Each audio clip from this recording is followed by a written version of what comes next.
As we continue our conversations here at the 2025 NAFB Convention in Kansas City, Missouri, we're talking with Indigo Ag.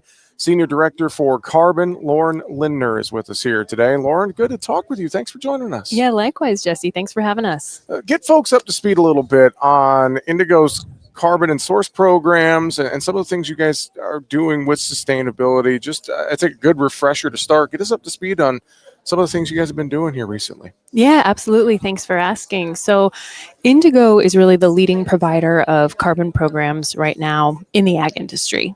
We do have our sort of premier carbon offsetting program, which you may be familiar with, otherwise known as Carbon by Indigo. Mm-hmm. In that program, growers implementing new practice change can have that practice change essentially quantified and made into a carbon asset that's then sold on the voluntary carbon markets. We also have a series of sustainable sourcing programs where growers are paid for their they're paid a premium, for their sustainable grain.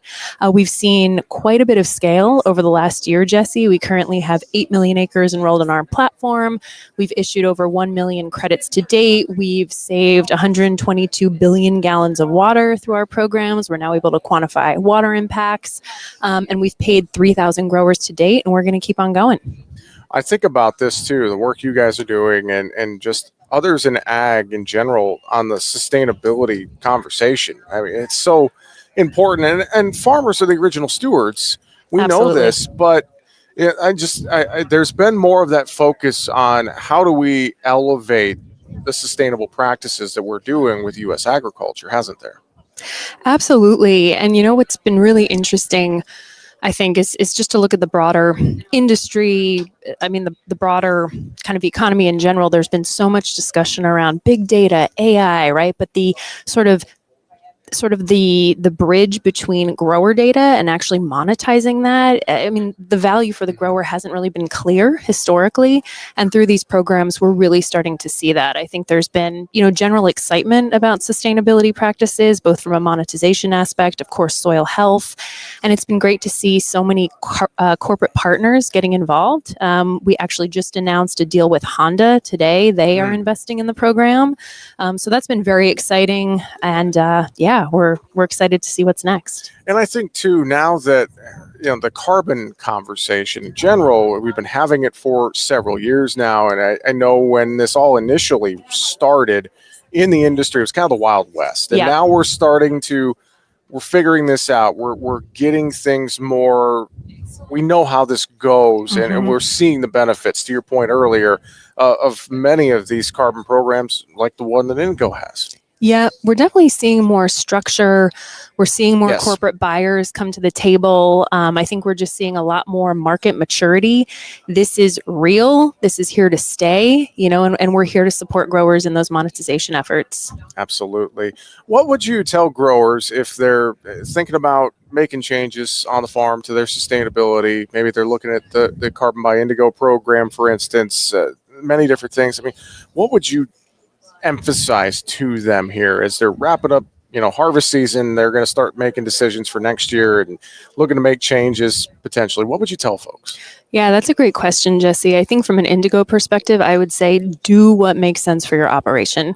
We have a number of programs available, a lot of different practice changes and different ways to be eligible for those programs. I mean, a smaller practice change that doesn't take a lot of money, is a great place to start. I would say if you're able to, just get started.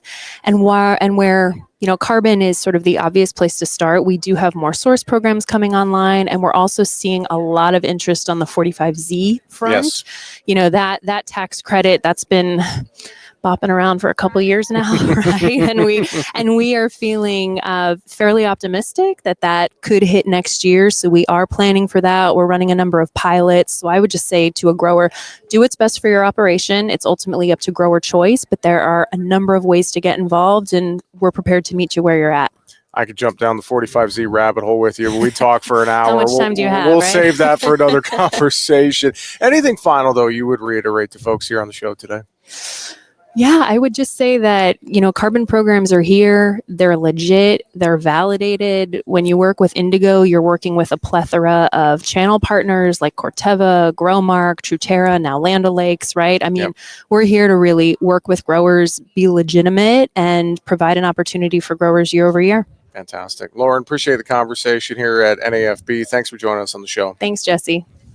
And joining us now here at 2025 NAFB Convention and Trade Talk in Kansas City, Missouri. He is Global Product Manager for Indigo Ag. PJ Smith is with us. And PJ, it's good to meet you in person. I know we talked a few months ago, and it's great to connect with you here in Kansas City. Hope you're doing well.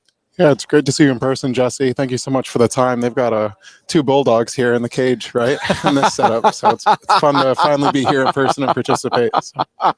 Well, it's good to connect, and I know you're going to be here this week talking a lot about Nemora, which you and I talked about here several weeks ago. But I think let's give our listeners a bit of a refresh. And I know this is a new product from Indigo. Can you tell us more about Nemora? Absolutely.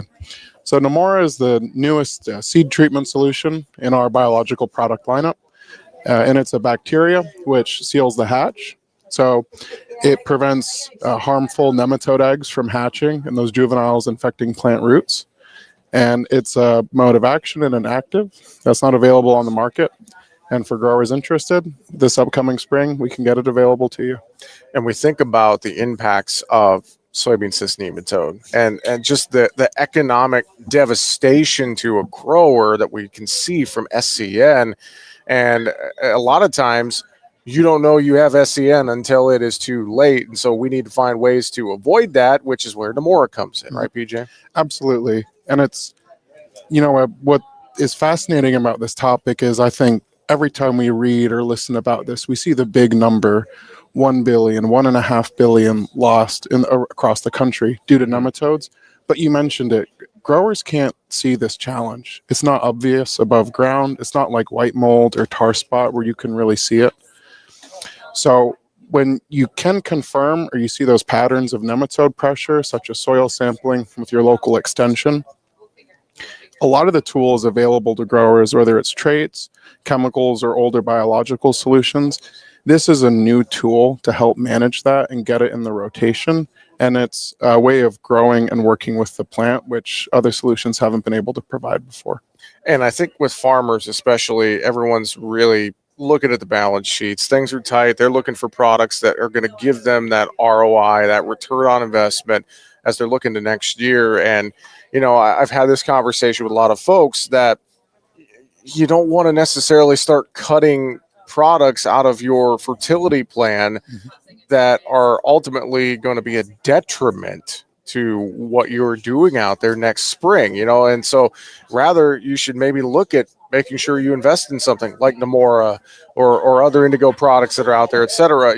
Make sure you're investing in the right things, I guess is how I would put that, just with the way the economy is right now, PJ. Yeah, absolutely. And, especially in this year, as you mentioned, this is a year where obviously USDA forecasts are not where we want to see them. Like when the average net farmer profitability is a negative, that's bad for everyone, right? And that's bad for our country.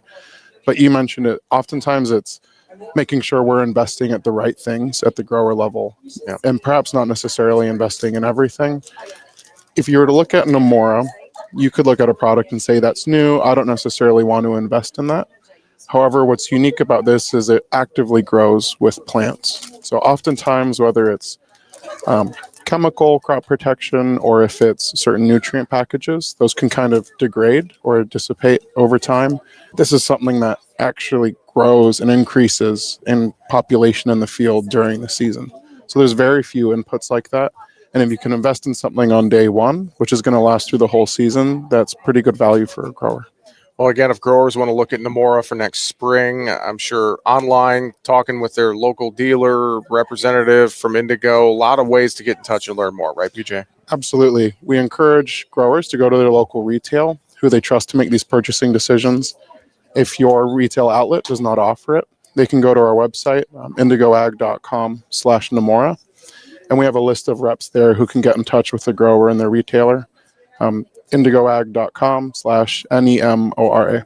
Fantastic. PJ Smith, Global Product Manager for Indigo Ag. Thanks for swinging by, getting us up to speed on Nemora. Good to talk with you here at Trade Talk, and we'll look forward to talking again in the future. Yeah, thank you so much, Jesse. Appreciate the time.